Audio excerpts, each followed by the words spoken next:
When you subscribe, we will use the information you provide to send you these newsletters. Sometimes they'll include recommendations for other related newsletters or services we offer. Our privacy notice explains more about how we use your data, and your rights. You can unsubscribe at any time. Charts from NetWeather show hot air pushing towards southeast engulf from northern Europe on Thursday, June 3rd, as temperatures hit 28°C in France. Jessica Storm, a meteorologist at AccuWeather, said the heat will cause above-average temperatures to sweep over the whole of the UK as far north as Scotland. Next week, southeastern regions are expected to bask in the hottest highs of 23°C at the start of the week, with Scotland also seeing 20°C. The heat maps from charts also show London and the southeast averaging at least 20°C between a 7-day period between Sunday, May 30th, and Sunday, June 6th. Thursday and Friday may see temperatures cool slightly to 18°C in Kent, Essex, and London, but this means the heat wave will still remain.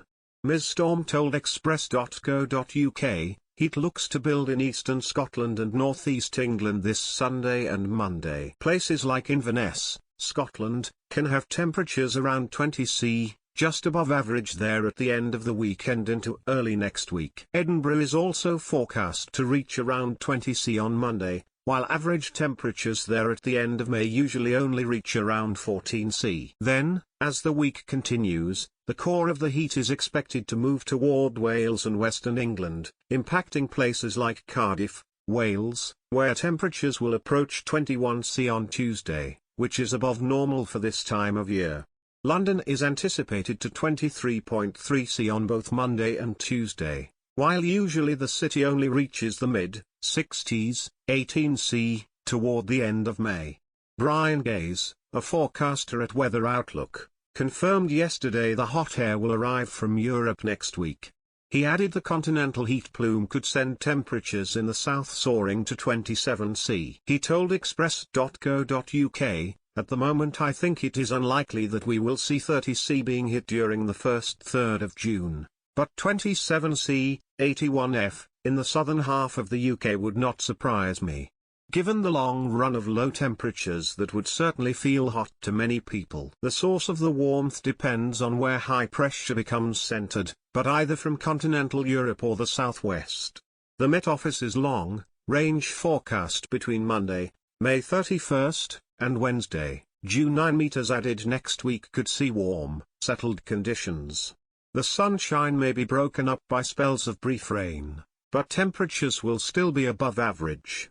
The forecast said, warm, settled conditions are likely to persist across many areas during early next week. There is the potential for outbreaks of rain to arrive across parts of the northwest on Monday, but it is then very uncertain how far south and east more unsettled conditions develop during next week. Whilst there is still likely to be a good deal of dry weather, showers, which could be heavy, become more likely across the south and west during the latter part of next week. Temperatures most likely remaining around or above average. By the end of the period, a northwest-southeast split in conditions becomes more probable. More unsettled and cooler in the northwest, drier and warmer in the southeast. The BBC's long-range forecast added early June could potentially then see very warm African air arrive too, depending on where the high pressure builds. The forecast between Monday, May 31st, and Sunday, June 6th, said, the main alternate scenario for early June is that high pressure from the bank holiday weekend builds strongly into Scandinavia instead of shifting into Russia. This is a mostly drier pattern, but with high pressure to the east the winds would instead shift to southerly and allow us to tap into warmer African and Mediterranean air.